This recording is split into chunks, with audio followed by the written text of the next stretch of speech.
morning, everyone. I came out from Washington this morning to see what an infrastructure bill looks like. In all seriousness, I'm honored to be asked to be a minor part of this program, and I speak more as a resident of the state and certainly of the town of Springfield in expressing gratitude to the governor, lieutenant governor, and all of the legislators who on a bipartisan basis have put together a capital program long overdue. If you take a look at what we live on in this state, we're living on the decisions and courage and determination of previous generations that stepped up and met their obligation to their kids and built the things that we all take for granted. I understand that we're just 2 weeks away from the 10th anniversary of the last capital bill in the state of Illinois. 10 years. A great state needs more than that. We need to have the determination of the leaders of this state to lead. We need to have people who will reach out and create coalitions that really work to put bills and pass them as they did with this capital bill. And we also need to make sure that we bring the right people to the table. And we did today. It's demonstrated by those who've gathered here in Springfield. We have so many people who are ordinary citizens, tax-paying citizens, I might add. We have folks representing organized labor. Would the folks with organized labor be nice enough to raise their hands so we can see their hair? Welcome. We're glad you're here. We have people from the construction and business community, and we have a lot of leaders in this community who realize that the investment can make a difference. In my hometown of Springfield, Illinois, the investment that will be made in railroad relocation is going to change Springfield positively forever. We are going to see the development of our hospital complexes as well as opportunities for new jobs that never would have taken place. When you take a look at each and every generation of political leaders and you wonder what can you do to make a difference, there are two things we know work for sure: infrastructure and education. Those two things make a difference in every generation. So I guess you're wondering, when's the Fed government going to come around with their own infrastructure bill? And I honestly don't know the answer to that. It was promised in the last campaign. There's been an effort on a bipartisan basis to get it moving. And man, would it be terrific to take this capital bill and make it the 20% down payment on a major federal bill. You can just see what that would turn into across our state. It's my honor to not just be here today and say thank you to the governor, lieutenant governor, and members of the legislature, but also to introduce a person who's become a great friend and a person I look up to in so many respects. He's my state senator. He's been an active player in the decision process in the state capitol, along with his colleagues who are here today.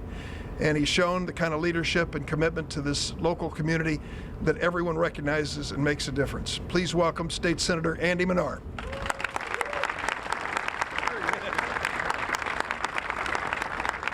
Good morning to everyone. Senator Durbin, thank you for the kind introduction and thank you for your leadership.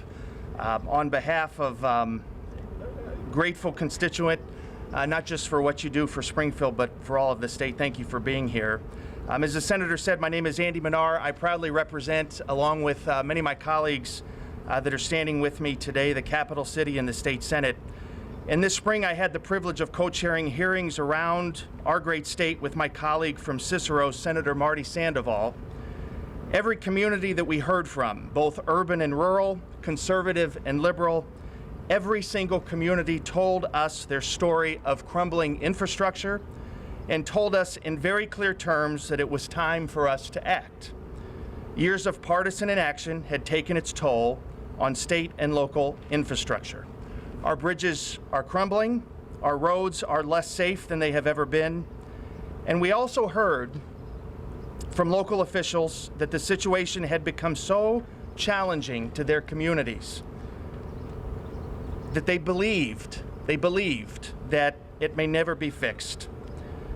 But my friends, today is a different day in the state of Illinois. Governor and Lieutenant Governor, we are very pleased, and I am very pleased that you're in the 48th District to sign this historic piece of legislation. Completing rail consolidation in Springfield is just one important project in the bill that Governor Pritzker is about to sign. And this project is a clear example of why we needed a state capital bill. The $122 million state investment provided for in this important legislation will employ hundreds of skilled workers It will unleash hundreds of millions of dollars of private construction in downtown Springfield, and it is a shining example of what can happen when city, county, state, and federal officials from both parties work together for a common goal. It's everything that proves that investing in public infrastructure makes complete sense. But rail consolidation in Springfield accomplishes something else that's more meaningful than all of those things combined. It goes beyond just the steel tracks and concrete and what we see with our eyes as evidence of progress. And what I'm speaking of is a little harder to measure, but we know it to be true because we feel it in our hearts. In this place where our greatest president walked, in the place where a century ago a race riot established generations of divisions in this city and set into motion the founding of the NAACP, divisions that are still very real today, we are healing that divide with this bill. This legislation recognizes that Springfield is one city, not two, and it recognizes that we are one state, and we are better off when we work together. Without question, this legislation will set into motion a massive undertaking across Illinois. We will fix our broken bridges. We will repave roads, not just to drive on, but roads that will drive economic expansion. We will build schools to relieve the stress on students in overcrowded classrooms, bring broadband to places that have been forgotten, replace rail cars used by Metra today from the 1950s. It will invest in quality of life in places where poverty's roots are strong. We'll build parks for children, healthcare clinics in the smallest of towns, and construct a network of job training and innovation hubs that will prepare our workforce to be the most productive workforce in the world. And finally, let me be clear. None of these things I just mentioned would be happening if we did not have the leadership from Governor J.B. Pritzker and his administration.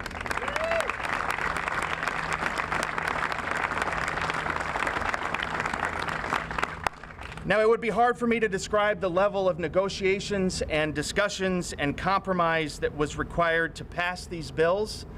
Many of my friends and colleagues that are standing before you today would probably tell you that I was a little bit of a cynic on the gaming bill. But the sponsors brought it home, and we got it done. In a time when governing by division had become the norm in the state of Illinois, our governor, Governor Pritzker, brought business and labor together, Republicans and Democrats together, the House and the Senate together. Upstaters and downstaters came together. It's some of the best legislative work I have ever seen, and it's a direct result of the hands-on, can-do leadership of our governor. This is what progress looks like. Governor, thank you for your leadership, and thank you for setting an ambitious agenda for all of us in the state of Illinois. Governor Pritzker.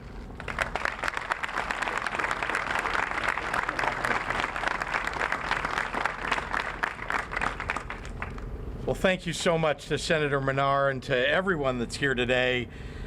Senator Manar, as you know, has exhibited an amazing, a tireless effort on behalf of his constituents, but also on behalf of the entire state of Illinois. He has been dedicated to this massive effort to rebuild Illinois. Andy, you've been a true partner this entire legislative session. The Capitol bill is just one important contribution of the many that you've made to improve our state. Senator Manar wasn't alone in his support of this bill. In a show of just how good this bill is for this city, the entire Springfield delegation to the General Assembly voted unanimously to begin fixing our roads and bridges, an impressive show of bipartisan unity.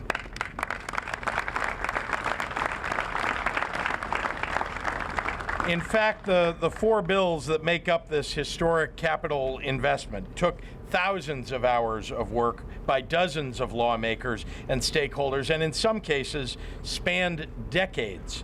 So I want to make sure that I thank all of those who made it possible to rebuild Illinois in the most comprehensive infrastructure construction effort in this state's history. So forgive me, but we have a few thank yous ahead. We would not be here without the tremendous leadership of the 4 legislative leaders here. President Cullerton, Speaker Madigan, Leader Brady, and Leader Durkin. Well, we spent a lot of time together hammering out these bills and reaching agreement, and frankly, I admire the strengths that each of them brought to the table. Senator Durbin, with this bill, the state is stepping up to help secure a project that you long ago championed and established as a major priority. Your clear-eyed view and your sense of purpose in completing this rail consolidation project will mark a new day for this community and, frankly, for so many in the surrounding communities. I want to thank all the co-sponsors who shepherded this legislation through the General Assembly. Not an easy task. Along with all the hardworking members of our bipartisan working group, including President Cullerton, Senators Aquino, DeWitt, Hastings, Hutchinson, Link, Manar, McConkey, Munoz, Sandoval, Severson is here, Villavalum, along with Leader Harris and Hoffman, Leaders Harris and Hoffman, and Representatives Arroyo, Butler, McDermott, and Rita. A lot of work was put in by this working group, and I truly am grateful. I'd also like to thank, there really aren't enough thanks, for my partner in this effort, in the effort to rebuild Illinois, to really help everybody all across the state, and that's the Lieutenant Governor, Juliana Stratton, whose dedication helped shape this effort and many of our other priorities. I want to thank former Mayor of Chicago, Rahm Emanuel, whose relentless push to enact a capital bill started soon after I won the governorship, and who had the courage to push to make sure that it would be fully paid for. I want to thank business and labor leaders alike. It's not every day that a governor gets to thank business and labor in the same moment, but you came together around these measures because you understood that investing in our roads and our bridges, our universities, and a modern crime lab, and so much more is good for public safety. It's good for business. It's good for jobs. Ladies and gentlemen, let's talk about what this infrastructure bill is going to do for people all across Illinois over the next 6 years. It's all in the name. Rebuild Illinois. Illinois is a global hub of commerce and a transportation center for this nation. We're an essential part of the supply chain for companies across America. We're the 5th largest economy in the United States. But the foundation of that economy, the very infrastructure that moves goods and people, has been left to crumble for decades. Over the years, we've amassed a $30 billion backlog in maintenance needs for our roads and our transit systems. We've racked up a $24 billion backlog at state facilities like the crime lab and educational institutions like our universities. Our infrastructure funding levels have run so low that we're in danger of losing federal funds because leaders of the past didn't make the required commitment to meeting people's basic transportation needs. As a result of the neglect, the people of Illinois have been paying an enormous price. The delays on the way to work cost you money. The congestion that makes it harder for you to pick up your kids on time at school costs you valuable family time. And on average, families are paying more than $500 per year per vehicle just in car repairs, not to mention hundreds of dollars a year in depreciation from the wear and tear when our roads are pocked with potholes and hazards. Nearly half of our state's high school graduates leave Illinois for colleges in other states, in part because our universities, buildings, and facilities are crumbling. When big swaths of our state have no high-speed internet, we miss the opportunity for new businesses and jobs in areas of the state that badly need it. The problems we face are the result of years of disinvestment and passing the buck, but not this year. This year, Democrats and Republicans, many of them standing behind me today, came together to say enough is enough, Together, we passed the largest, most robust capital plan in state history, and we did it in the very best traditions of our democracy, a bipartisan commitment to better the lives of all of our people. We're also providing local government the funds to decide which roads need the most work in local areas. This capital bill will relieve some of the pressure, therefore, on property taxes. We're connecting families and businesses to the limitless possibilities of the internet. We're connecting entire regions to economic development that has passed them by for far too long. We're investing $45 billion over 6 years to repair what's broken and to build what's needed, all while supporting hundreds of thousands of jobs throughout our state. We're reshaping our state's future. We're rebuilding Illinois. The vast majority of the Rebuild Illinois budget, $33 billion, is dedicated to the day-to-day needs of our families, transportation to work and to visit family members and access services and to go to school and so much more. This plan includes over $1 billion to expand and improve rail systems. We're the only state where all 7 of the nation's leading and largest railroads operate. That reduces the number of automobiles and freight trucks on the road and decreases pollution. And it means that our goods can get to market and our warehouses can operate at full capacity. That means jobs.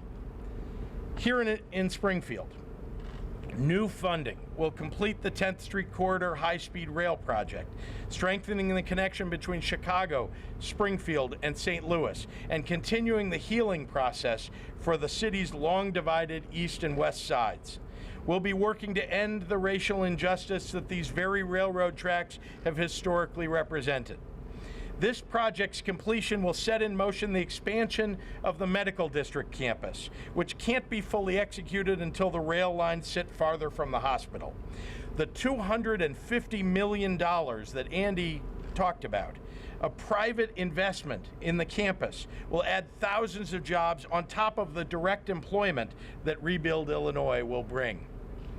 And once rail traffic is shifted, the 3rd Street rail that currently cuts through the heart of downtown will become a pathway for bikers and runners, bringing the city together once more. What's happening here is a microcosm of what we're doing across the state. We're fixing decades-old problems, creating good jobs, improving communities for the next generation, and doing it together across party lines. Beyond our trains, this plan includes $25 billion to maintain, enhance, and upgrade the roads and bridges that the people of Illinois use every day. These investments mean safer transport for millions of people and thousands of families.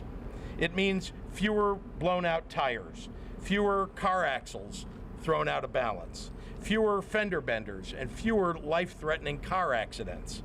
Taken together, our goal is to make some of the best roads in the country right here in Illinois, and some of the best that you've driven on in decades. Here in Springfield, we're constructing the Interstate 55, Interstate 72 interchange to reduce congestion and increase safety. We're adding additional lanes and bridge replacements to Illinois 97-125, including a pedestrian overpass from the Illinois 97-125 junction to Illinois 4. We're replacing 2 Springfield area bridges over the Illinois River, the functionally obsolete Illinois 100-106 bridge in Florence and the weight-restricted US 67 Illinois 100 bridge in Beardstown. The Rebuild Illinois plan transforms our state's approach to transportation infrastructure, finally treating our roads and our bridges and our railways like 21st century investments and not relics of the past. But this plan goes further, and what we're doing is what it takes to build a great future for our state. We provide new levels of funding for our colleges and universities and historic investments in early childhood education facilities. We're tackling years of neglected maintenance of state facilities, making sure we have veterans' homes that honor the service of our men and women in uniform, and a modern crime lab that will help eliminate the DNA backlog that prevents so many victims from getting justice. We support the environmental health of our communities with grants and assistance for renewable energy projects, sewage system development, and flood mitigation. We're expanding high-speed broadband internet throughout Illinois. Whether you're a student or a small business person or a farmer, broadband matters. In fact, it's necessary.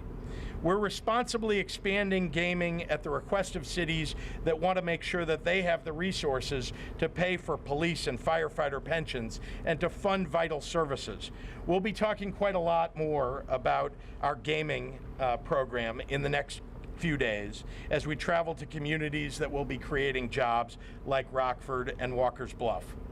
Rebuild Illinois is creating and supporting hundreds of thousands of new jobs in our state, including right here in the Springfield region.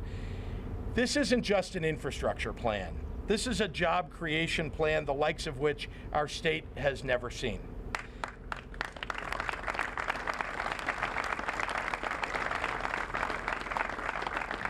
So folks, it's a new day in Illinois, and I'm very proud to be standing with so many who have worked so hard to usher in a new era of positive change for our state. And now I'd like to introduce somebody who played a key role specifically in the vertical portion of this Capitol bill, but who's been an ally all along in the creation and execution of this infrastructure bill, and that's Senator Terry Link.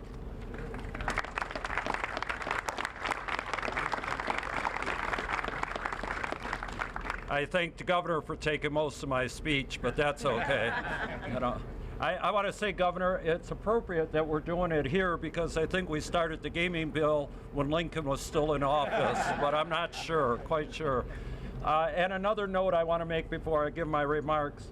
Instead of the problem I had, you heard my speech when we passed the bill. I brought my wife with me this time, so I didn't have to make that speech again. Happy anniversary. I want to, you know, it's appropriate to be out here where it's a sunny, bright day. Because on January of this year, we elected a governor that made possible to make Illinois a brighter state. And I want to thank the governor for what we went through in this General Assembly this session. I've been down here 23 years, and this is the most successful legislative session with top-rated bills that I've ever seen in my career. And I think it goes even back further than that. And I knew the governor was serious about getting all this done. He'll remember this. At 10 o'clock at night, we got a hold of the governor and said we need to meet. He said, I'm in my office. And we met at 10 o'clock at night to go over problems of what we were looking at to get this done. That's the dedication he showed throughout this whole process. This was a team effort. This was something where we brought everybody together. And the final, and I'll use this pun, link to the whole thing was the governor. You know, I mean, he brought it together at the end when we had these problems of this group was going here, like I've always said, doing the gaming bill, doing a lot of these infrastructure bills and stuff like that is like herding cats. You got everybody with different philosophies, different beliefs, and trying to get together at one time to vote on something. When we did the gaming bill / all the vertical infrastructure payment, it passed with 48 votes in the Senate. That is remarkable in itself, right there, to show the bipartisan, and as Andy eloquently said, upstate, downstate, central, made no difference where you were. We were having votes for all those districts because people were brave enough to stand up and be counted. And I want to say, I'm one of these individuals, and I see my friends in labor all over. I don't mind being slowed down in traffic because of construction, because that means you're working, and that's what this is all about. But I'm excited to see these vertical types of things getting done. We have heard from a lot of schools. We've heard from a lot of buildings in our areas. We've heard of a lot of things that have been dormant, especially for the last 4 years, but it's been the last 10 years that we haven't had this done. I am glad that we had a governor, and I'm going to steal Mike Kerrigan's line when we were having a press conference. The press turned to us and says, "You don't have much time. How are you going to get this done?" And Representative Rita and I both said, "Don't worry about it, we'll get it done." Well, it took us an extra 2 days, but it got done. The point is, we did it. I congratulate all my colleagues that had the courage to stand up, but I'm going to stand up here one more time and thank the governor for showing the leadership that we sorely needed in the state of Illinois. I thank you. Good morning. I'm Mark Densler, President and CEO of the Illinois Manufacturers Association. Today is a great day for families and businesses in Illinois because we are making a game-changing investment in our state's infrastructure. The capital infrastructure is truly building a bridge to the future. Manufacturers need a modern infrastructure to move people and product around the world. The members that I represent, manufacturing is the largest economic engine in Illinois, employing 592,000 men and women on factory floors today that produce more than $300 billion in economic output. We need good rails and bridges, roads and bridges, rail and air, waterways and information technology to be competitive, and make no doubt, there is no doubt that Rebuild Illinois improves our state's competitiveness. More importantly, it also invests in human capital by funding education, higher education, community college, and important career and technical education programs so that Illinoisans can be successful in the new workplace. So, Governor, thank you very much for your leadership. Lieutenant Governor Stratton, all of the legislators behind me made it possible today. So it's an honor to be here. I appreciate it, and my pleasure to introduce Sangamon County Board Chair Andy Van Meter.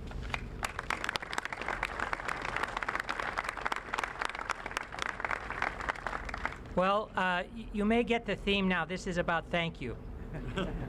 So it's my job, and the mayor joins me. He is at the National Conference of Mayors today in saying thank you on behalf of the community. Thank you, Senator Durbin. When this community wasn't sure we had a friend on this 10th Street, 3rd Street rail project, Senator Durbin said, he didn't make a promise, but he said, let me work on that. Here we are.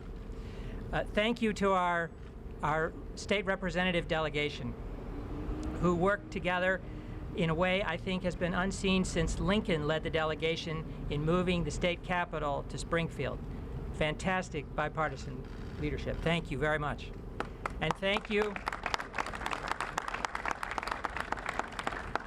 And thank you to Governor Pritzker and his wife MK, who this community has really taken to heart. They've become wonderful members of this community.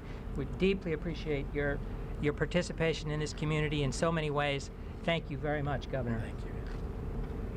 And it's now my pleasure to introduce Lieutenant Governor Juliana Stratton.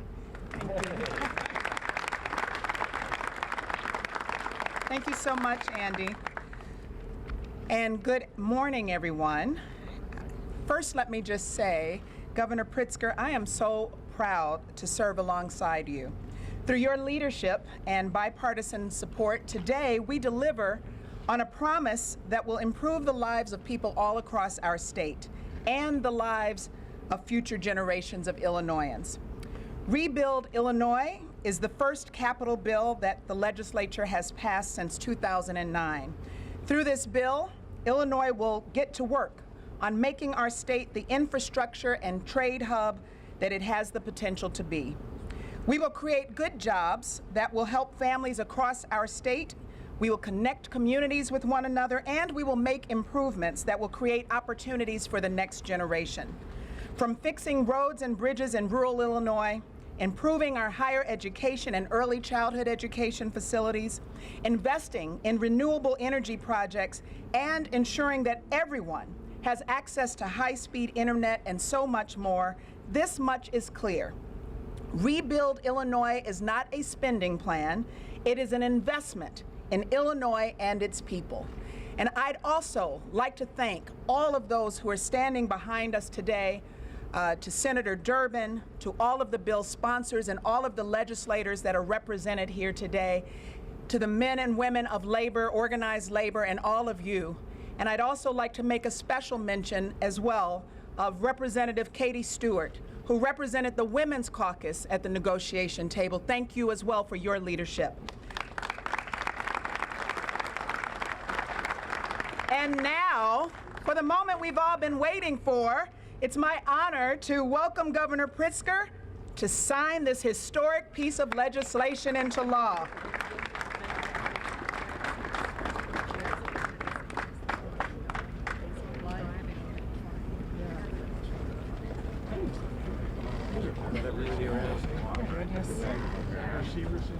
Yes, sir, I'm here.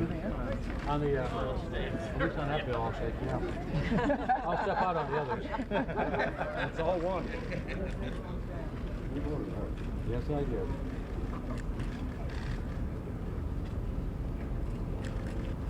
You're all right.